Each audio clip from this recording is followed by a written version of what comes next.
જય શ્રી રામ।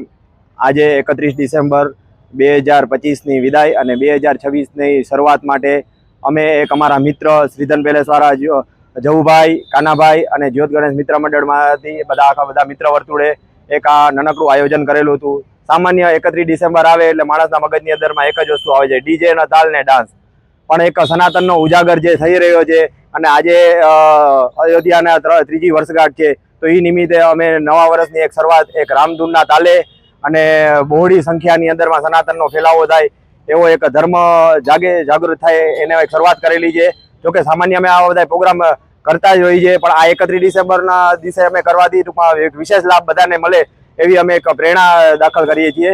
અને કોઈ ધર્મનો વિરોધ નથી, પણ એક સનાતનની એક સત્યતા જે છે એ તો બધા છે સ્વીકારે જ છે બધા, બરાબર છે। તો એના માટે અમે એક નાનકડું આયોજન કરેલું છે અને બહોળી સંખ્યામાં ધર્મપ્રેમી જનતાઓએ આનો લાભ લીધો છે।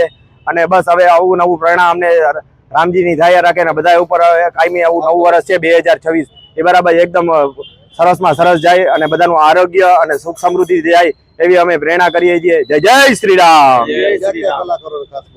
અને અમે કલાકારો અત્યારે અમારા કૌશિકભાઈ રામાવત છે, ભરતભાઈ પાઠક છે, હિતેશભાઈ બારોટ છે, જામનગરના વિખ્યાત જે રામધૂનના કલાકારો છે, એના દ્વારા અમે આયોજન કરેલું છે અને બહોળી સંખ્યાની અંદરમાં રામ પ્રેમીઓએ આનો લાભ લીધો છે।